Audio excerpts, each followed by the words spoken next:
Hey guys, welcome to the Superhero Post Show where we talk all things Marvel, DC, and Star Wars. And today I'm here to talk to you guys about Black Panther Wakanda Forever. As you see, I'm in Wakanda today. We are traveling, baby. Today I want to give you guys a spoiler review on Wakanda Forever. So I ended up seeing Wakanda Forever last night with my best friends. As usual, you guys know I always go see the premieres with my best friends. If you want to follow me and see like the experience, follow me at the Superhero Post Show on Instagram. But so we all hung out, saw the movies, got food after, and had a great movie experience once again. Let me show you. Hold on one second. Let me grab you guys the popcorn tin. Hold on. So I got this really dope popcorn tin from Wakanda Forever. It's pretty dope. It's like the Black Panther statue. So I got that, which is pretty awesome. And just had a great time with friends, and obviously just enjoying the Marvel superhero experience. So let's get into the movie and how I feel, because I do have a lot to say about this movie. So to get my overall view before I get into any of this is how I feel. I would like to say this movie is good. At the same time, this movie is mid as heck. Okay. And I'll get into why I think the movie is mid. I think there's a turn that it kind of takes that kind of ruins my, not ruins my experience, but it blows me. Like I get very kind of annoyed by some of the moves in this movie. But before I get into my critiques, I do want to point out the positives. So first, let's talk about the movie and the characters and the good things about this movie that I love, which is a lot. Okay, let's start off with this. All of the characters did amazing. I think all of the characters did a stellar job in the material they were given and the way they acted. They did a great job. I want to start with the Talakan people. I think the Talakan people were dope. If you don't know who the Talakan people are, they're Namor's people. They're free. They're pretty fire. And I love how they were blue skinned and how they were warriors and how they are kind of like superhuman, compared to a regular human being. Like they're stronger, they're faster. Obviously, they have to depend on water, but I mean, it was pretty awesome the way that everything, the way that they entered into scenes. I also love the idea that because if you don't know, there's a bunch of mermaid theories that that like mermaids sing to hypnotize men, and we were kind of seeing that in one of the scenes when they were fighting on this boat. The Talakan people were in the water singing, and men were kind of jumping off the boats. I mean, like I think that stuff like that was pretty awesome, and I really enjoyed the Talakan people. I also want to talk about the Dora Milaje as well. I think the Dora Milaje, as always, were elegant and fierce, and also very violent. I also love the new tech that Shuri developed for the Dora Milaje, which gives them superhuman strength and speed. I think that is what a lot of people were mixing up with, because the rumor was that there were multiple Black Panthers, and no, there's not multiple Black Panthers. Shuri designed a new suit for it's like two of the Dora Milaje, which gives them, obviously super strength and speed, which is really awesome. Now let's get into the characters. I decided to talk about those two things. Okay, Letitia Wright, who plays Shuri, she did a heck of a job. She was really good. I had a hard time thinking that she was going to sell me on being Black Panther, and there was a point where she didn't. But I would say like by the end of the movie, she sold me on being Black Panther. By the end of this film, the big reason why I think she sold me on being Black Panther was the vengeance route that she took in that third act. Because obviously in the third act, Namor kills her mother, Queen Ramonda, and Shuri is very angry and she is pissed and she legit is trying to kill this man. And the way that she was talking to and Baku at the funeral was like, my heart died with my mother. It's that when she started talking greasy like that, I really started to enjoy her as a Black Panther, and it kind of mirrored me back to when T'Challa lost his father and he was filled with just a bunch of rage. And I honestly wish we got that vengeance route in this whole entire movie. I think it would have been a deeper thing with Shuri. I wish they dug into that deeper, but I mean, it was dope, and I love what we got from her. I also think it was dope the way that they built like the idea that she doesn't really believe in the Wakandan religion. All she really believes is in the technology, in the vibranium, and science. So it was awesome seeing her kind of tap into this spiritual realm of the of the of the spiritual side of Wakanda, and seeing her like embrace it. Obviously, she scoffs at any tradition, but seeing her embrace the spiritual side of Wakanda was awesome to see. Okay, now let's get into Riri. Riri, Ironheart. She also shined in this movie. After this movie, I love Ironheart. It's it was very funny watching Ironheart and Black Panther Wakanda Forever because it kind of seemed like I was getting minor nostalgia seeing her take her first flight, seeing how charismatic she is, seeing how creative she is, seeing how she's into cars. I mean, it is she to an extent is very mirror to Tony Stark, you know. It's kind of cute. Like it's kind of cute and cool seeing how you see these like little mannerisms that she has that gives me like Tony Stark vibes. I really thought it was going to be cringy seeing her at first, like in the film, and I was thinking that they were just going to like mirror her like Tony, but it was very subtle, and I love the way that they're positioning her for her Ironheart show, and I think that that show is going to be something special. That might be one of the best Disney Plus shows that we're going to get. Honestly, I actually really did enjoy her acting in this movie as well. I mean, that girl Dominique, man, and shout out 'cause she's actually from my hometown too. So shout out to her, man. She did a great job in this film. I was very happy with her performance. Not to mention the final suit was fire.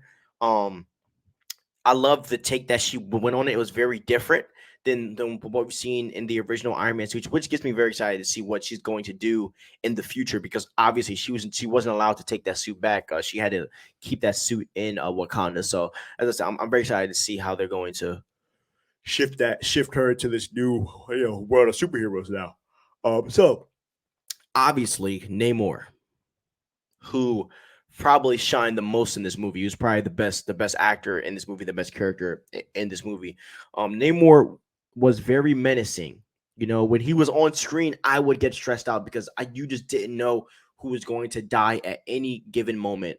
I also loved his lore and where he and how his lore ties into where he's from and where he's born. Because in the MCU, he was born in the 1500s, and they also incorporated the idea that he has to go to water for power, which I'm glad that they put in there because they did. If they didn't do that, he would just be OP and super powerful. Um, he's a good monarch for Talakan, and I think, as I said, I really do think Talakan is awesome. I love the underwater city and all that jazz, but I do think Namor like he gives off that edge to him that if you cross him, he will kill you and not hesitate to do it. Given what we saw in the third act with him and Shuri, and also given what he did to Queen Ramona, like Namor didn't care. Like he just will kill you. And it's that you know, it's like where you get somebody like Thanos, who he's very choosy with who he kills because he wants his enemies to deal with the loss. And Namor did that too with Shuri. He wanted Shuri to deal with the loss, but Namor isn't above killing anyone. Like this man legit threatened an old lady that he would kill her, and and to do that, you got to have some balls. So Namor was very just violent and menacing, and I think that was really good for the film. It kind of pushed in the fact that Namor was menacing, that pushed Shuri to the same edge, which I think that in the final battle, um, the fight looked like they were trying to kill each other. A lot of times in superhero films, a lot of fights don't look like they're trying to murder each other. Like they were going for the kill every single time, and um, that was awesome. So now, Queen Ramonda, Okoye, and Nakia, and Mbaku, I'm going to throw them all in one. But I'm probably going to highlight Nakia a lot. But I also think they did great in this movie. I like how they roll. I like how their roles were enough for this movie. And I don't really think they needed more to do in this film. Like, to be honest, I think Queen Ramonda played a really good role in this film. I ain't gonna lie, I was expecting Queen Ramonda to battle Namor to an extent. I thought she was going to don on a type of suit to defend herself, which I wish I got to see, but that's fine. I think she died a heroic death trying to save I was about to say Dominique, that's the actor's name. Trying to save Riri. I think that was very awesome. Okoye, great as usual. I expected everything that I got. Now, Nakia, I love Nakia's role in this film because Nakia comes off as like the person that gets ish done. She comes off as she was Queen Ramona's last hope when Shuri got kidnapped by Namor. You know what I mean? So I do love Nakia's role, and in the movie, you can tell that she's hiding something, and we'll get into that later on in this video. But you can tell that she's hiding something throughout the whole entire film because there will be no way in Hello Kitty that she would not pop up at T'Challa's funeral. So yeah, Nakia was really good in this movie, kind of being that mediator between everyone. Like Nakia is probably the only person in the movie that's able to um communicate with everyone in the way that they can be communicated with. I mean, and that's what happened throughout the film. She communicated with Queen Ramona. She also communicated with Okoye when she got let go by the when she got let go. She lost her role as general as Adora Malaje, and that was awesome. And then also how she was communicating with Shuri, even though Shuri was hiding stuff from her, which is obviously she ended up seeing Killmonger when she went to the astral plane, which was amazing. But we'll talk about that later. Now, I do think that the third act was amazing. I loved it. It was very emotional and violent. And I think that, the stakes are very high. Now, would Namor really take over the world? Heck no. I don't think that will even happen with even without Tony and them. The Avengers that we have on Earth, they're washing the Talokan people easy because Wakanda just showed it. Like, all you gotta do is just leave them out of the water for a certain amount of time and they can't take it. Now I did have a theory, right? I thought that the telecom mask could like put water in their oxygen system so they're able to breathe out on the land. But Namor, I don't know how that crap works. But so just I talked about all my positives, the good parts of the movie, the good characters and all that jazz. Now let's get into some critiques that I have for this film. Okay, so the biggest critique that I have is I did not like the way that Shuri became Black Panther. Even though she sold it to me later on in her battle, I did not appreciate the way that she became Black Panther. And I do not like this because this is why the Black Panther goddess Bast was not involved at all in this movie. And I think that she should have played a big key role in this film. And that kind of really upset me personally, because in the comics, if you don't know, Shuri actually gets denied to become the Black Panther. And I think this would have been a dope way to do it in the actual movie, like to where she gets denied because of Killmonger, right? Because what if she went to the astral plane, right, looking for T'Challa, but ended up finding Killmonger like she did in the movie, right? And then she ended up going to Bast, and Bast denies her because of the state of her heart and because she wants vengeance and violence. Because Bast could have said something like, I let someone with hate in their heart become king and almost put the world in danger. I will never let that happen again. And then deny her from actually harnessing the power of the Black Panther. Because right in the comics, right, the way that they brand it in the movie, you don't just get the power, you get the knowledge of all the other Black Panthers before you. So I wish that they branded that a little bit better. It just seemed so like I feel like they didn't dig deep enough into the actual mystical side of the Black Panther. And in my opinion, I think that Bash should have had a part in this movie, just being real with you. Um, and so then, in the final battle, right? So what if Shuri got the denied, right? And then in the final battle, Shuri like could have been in the ship where everyone's fighting at. She could have took the heart shaped herb again a second time, and maybe Bast again, says, okay, like you're good now, you can become the Black Panther, which gives her a type of like earning to it, because to be honest, I didn't feel like Shuri earned the Black Panther mantle. It felt like because of her losses, she was given the Black Panther, and that's why it hurts me that they didn't dig into any of the mythology with that. Because if you think about it, right, Phase 4 sets up that mythology, right? We get Moon Knight, where we get a statue of Bast, the Black Panther goddess, and then after that, we even end up seeing Bast in Thor: Love and Thunder. So I'm like, bro, like if that's the point, like why if you're going to show us all these like Easter eggs, why don't we get this in the Black Panther movie? And I wouldn't even mind it if Bass could have popped up in maybe the body of Queen Ramonda. That would have been dope, honestly, now that I think about it. So yeah, man, I wasn't a really big fan of that, but I think that that could have been done a little bit better. I'll be honest, that's the main thing that kind of takes me off track in this movie because I was expecting, more of like Bass to be involved in the choosing of the Black Panther, and maybe could have been like, for now on, Bass chooses who becomes the Black Panther. You have to talk to Bass before you take this mantle.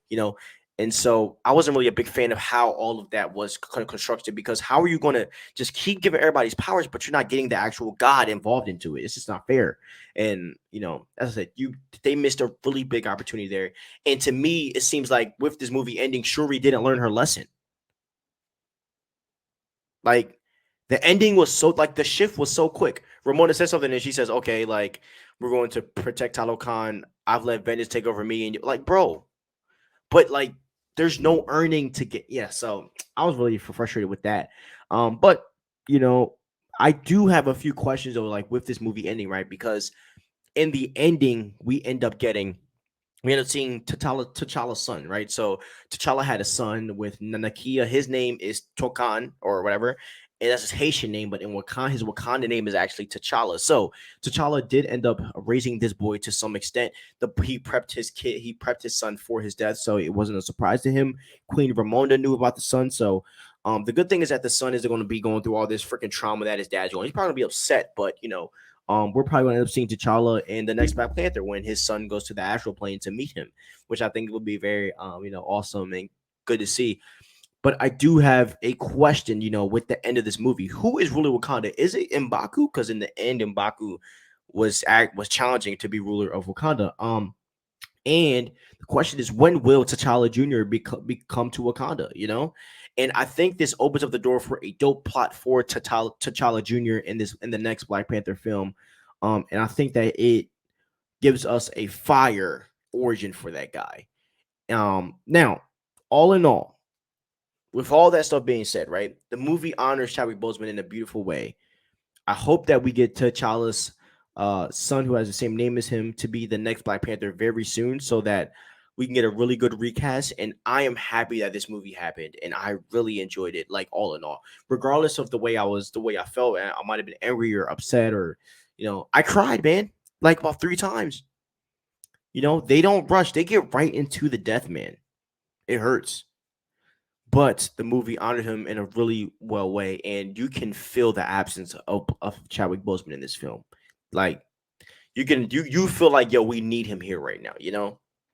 And he goes down with RDJ, Chris Evans, Cavill, Pattinson, those kind of caliber guys, as they embodied the character. Chadwick Boseman embodied this character perfectly, and he will be missed. But this movie does a great job of honoring him, and I hope that you guys like it, because I do like this movie, but it was mid. Compared to other projects, compared to what we've seen before, it is mid. But I do take into consideration, that obviously the reality is you had an original script written for Chadwick. A lot of people didn't know about his passing, so they had to kind of scramble and make this plot. So they did what they could. So I'm not mad, like, at the outcome. This movie's going to do good in theaters, and I'm seeing it again. I'm seeing it like 4 times this weekend. And I'm going to keep watching it because I really do enjoy the movie, and I'm excited to see, just to find more Easter eggs and things like that in the movie. So, yep, that is the review on Black Panther Wakanda Forever. Tell me what you guys think about this. Do you like the movie? Do you think it's mid? Do you think it sucks? Do you think it's good? Just leave me some theories. Leave me some topics you want me to talk about regarding this movie, because there will be mad theories coming out next week about this movie, and I'll be just theorizing my butt off about T'Challa's son. So thank you guys so much. Have a wonderful day. Have a good weekend. Peace out.